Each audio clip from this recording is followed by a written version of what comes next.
को ईश्वर कहा गया है, महेश्वर कहा गया है। जब गुरु किसी के गुरु बनेंगे वो, यानी उनका कोई शिष्य बनेगा, तो उसको भी तो ईश्वर ही बनाएंगे, जैसे पॉकेट मार बनाता है। शिव गुरु होंगे तो आपको शिव बनाएंगे, ईश्वर बनाएंगे। इसका अर्थ क्या हुआ? महादेव की तरह गला में सांप लपटा जाएगा? नहीं, हमारा आपका मन शिव बनता है, हमारा आपका मन शैतान बनता है, शरीर नहीं बनता। मन ही शैतान बनता है, मन ही शिव बनता है। यानी गुरु के सानिध्य में हमारा आपका मन शिव जैसा होने लगेगा, और एक सीमा के बाद तो शिव होने लगेगा। मन बदलता है, शरीर तो अपनी प्रक्रिया में चलता है, बच्चा है, जवान होगा, बूढ़ा होगा, खत्म हो जाएगा। अब भगवान शिव को गुरु बनाने में करना क्या है? हम बताएं हमने कैसे शिव को गुरु बनाया था? हमने महादेव को गुरु कैसे बनाया, इसको जान लीजिए आप। अभी पूर्व के वक्ताओं ने या पूर्व में जो चर्चा कर रहे थे लोग, उन्होंने कहा कि मैं श्मशान गया हूं, चमत्कार भी किए हैं मैंने। मैं बचपन से ही, मेरे पिताजी बड़े अफसर थे, बचपन से ही मुझको शौक था कि जादू टोना सीखेंगे। कभी किसी को मिश्री मंगाते देखते थे, कभी किसी को कुछ देखते थे। पिताजी अफसर थे तो लोग आते ही रहते थे,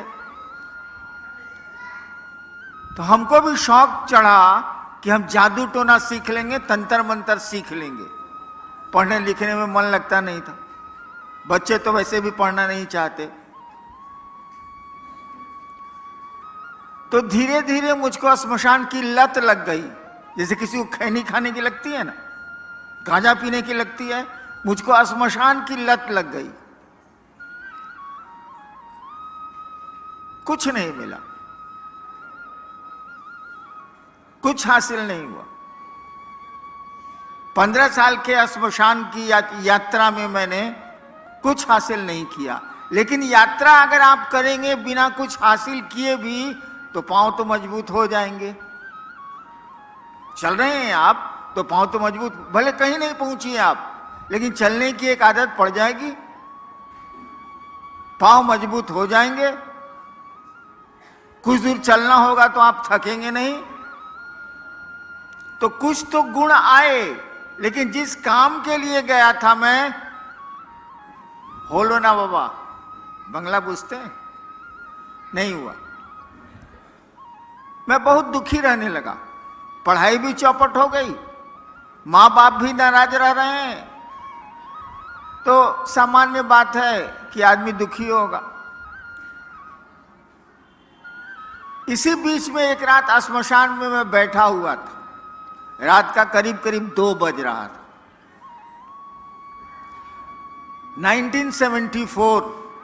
1974 का नवंबर,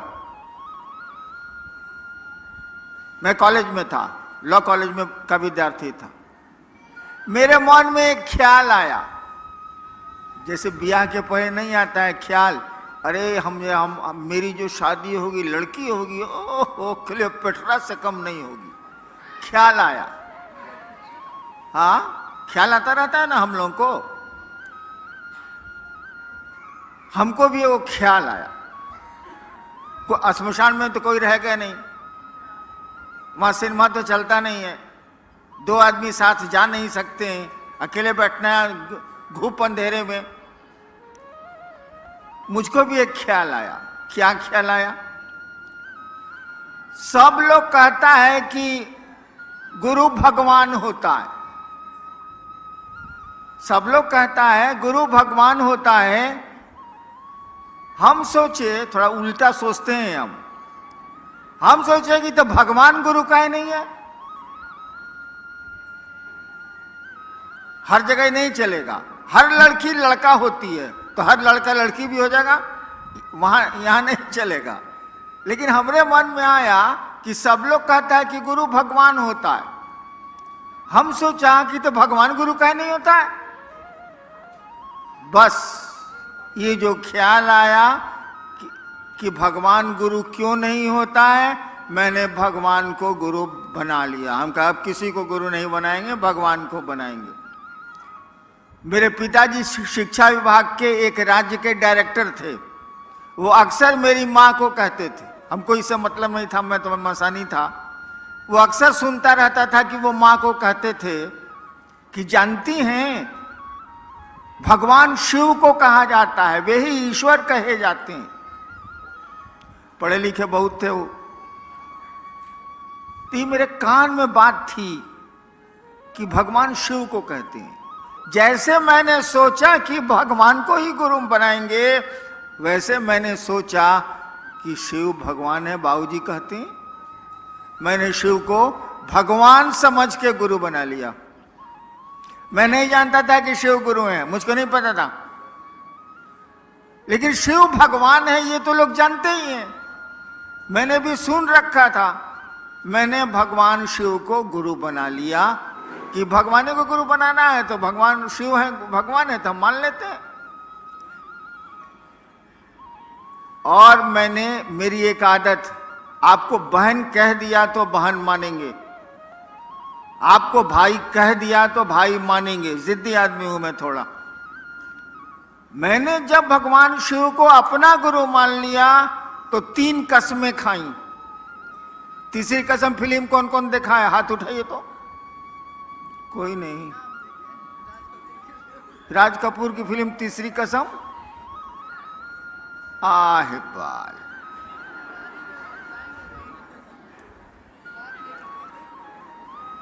न माया मिली न राम, धरती मिली ही नहीं, भगवान मिला ही नहीं, करिएगा क्या तब। हमने भी 3 कसम खाई। नंबर 1, अब शिव को, भगवान शिव को गुरु मान लिए हैं, अभी के बाद से ना स्मशान जाएंगे, ना कोई कुछ कहेगा तो करेंगे, ना पूजा पाठ करेंगे, कुछ नहीं करेंगे। अभी भगवानवा बताएगा हमको तबे करेंगे, उसके पहले कुछ नहीं करेंगे।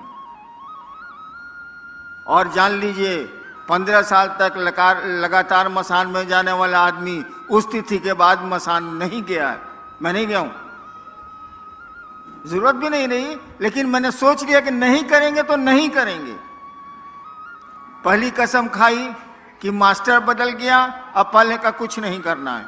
अब नए का मास्टर पढ़ाएगा तो पढ़ेंगे, नहीं पढ़ाएगा नहीं पढ़ेंगे।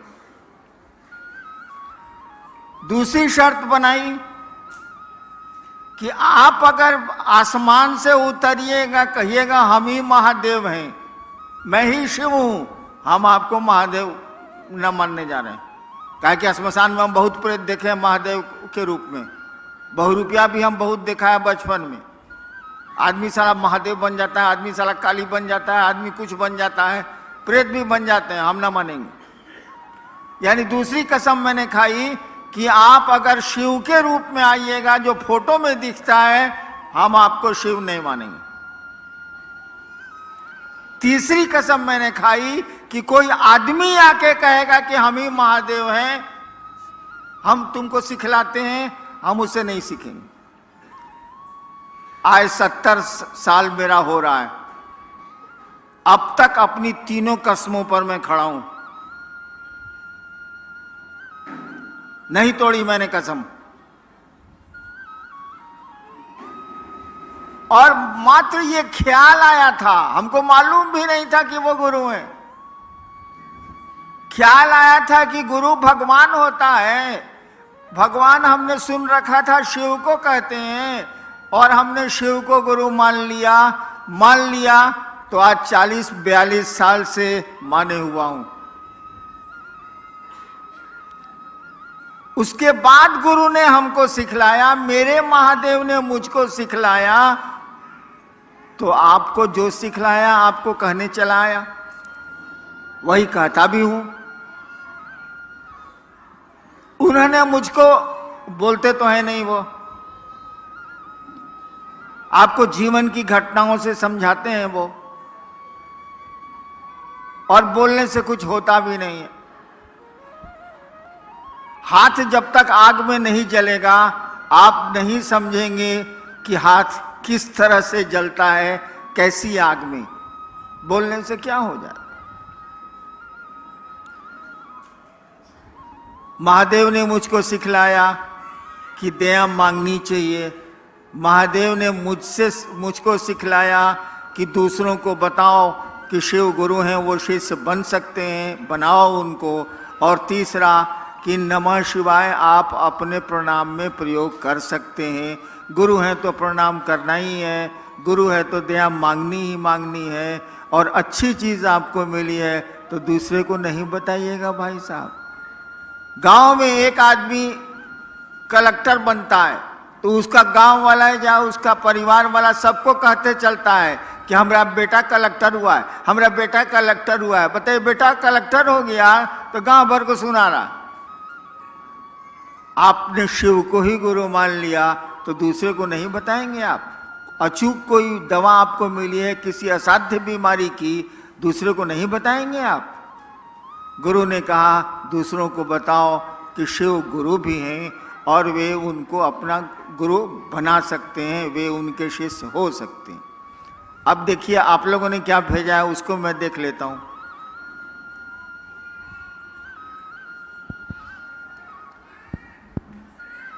शुरू जल्दी करो।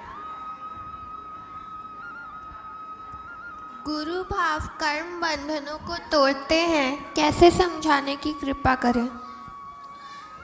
गुरु कर्म बंधनों को तोड़ते हैं कैसे? डॉक्टर पेट चीर के बीमारी ठीक करता है कैसे? तो साले डॉक्टरवा से न पूछ, हमसे क्या पूछ रहा। गजब हाल है। सवाल आया है कि गुरु कर्म बंधनों को, कर्म फल को तोड़ते हैं कैसे? आए बात, मिस्त्री माइक्रोफोन बना रहा है कैसे? अरे साला मिस्त्री के पास जो ना पूछ, हम मिस्त्री हैं तो गुरु के पास जाइए, पूछिए। नेक्स्ट, गुरु आदेशित कर्म करने भर से गुरु की दया मिलती है। गुरु आदेशित कर्म कैसे करें? आदेशित कर्म करने से।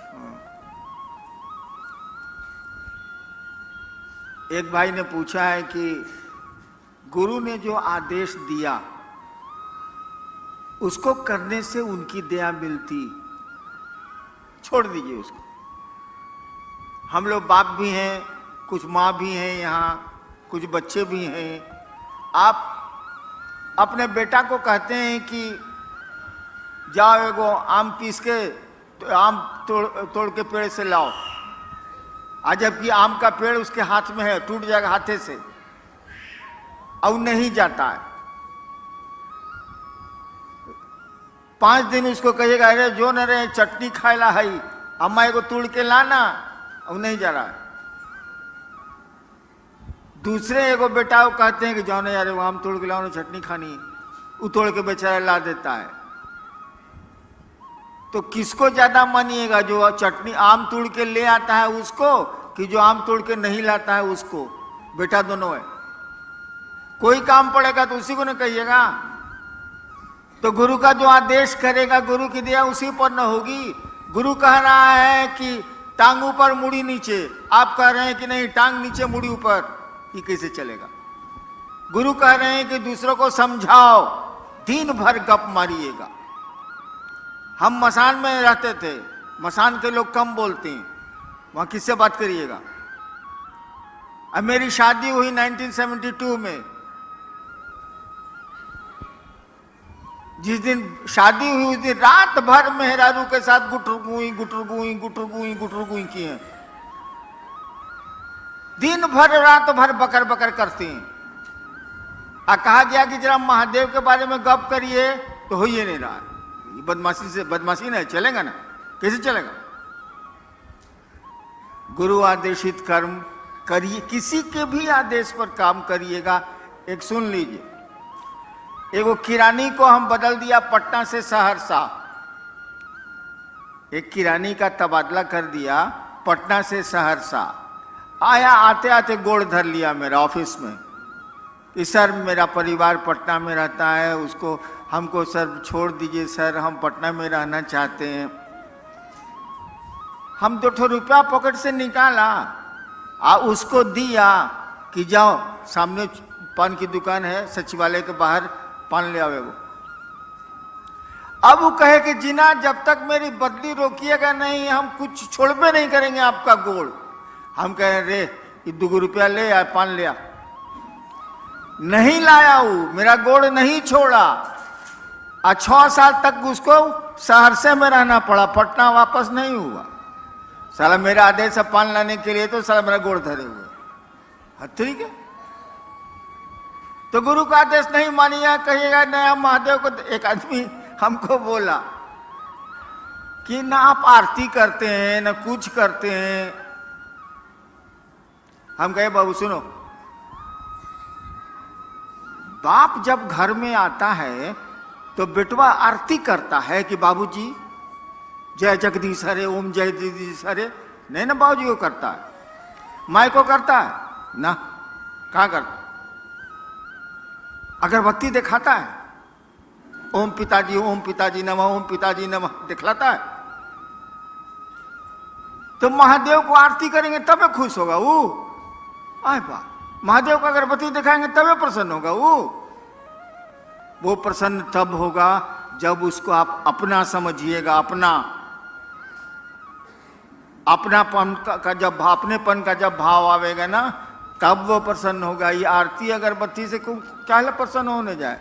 ठीक है ना से हाँ ठीक है, चलो एक अच्छा काम है करते हैं, लेकिन कोई जरूरी थोड़ी है। गुरु का जो आदेश है वो तो करना ही चाहिए। वैसे अगर आप संस्कृत समझते हैं तो जान लीजिए, शिष्य शब्द बना है संस्कृत में शस धातु से। शिष्य शब्द जो बना है वो शस धातु से बना है संस्कृत में। उसी से बना है शासन, उसी से बना है प्रशासन, उसी से बना है अनुशासन, और उसी से बना है शिष्य। शिष्य शब्द का अर्थ होता है जो अनुशासित होने योग्य हो। शिष्य शब्द का ही अर्थ होता है जो अनुशासित होने योग्य हो, यानी गुरु जो कहते हैं वो करने लायक हो, वही चेला है। तो गुरु का आदेश तो हमको आपको करना ही पड़ेगा, और तभी उनकी दया मिलेगी। नेक्स्ट, जब हम शिव को पूजा करते हैं तो गुरु बनाना जरूरी है, कृपया हमें समझाएं।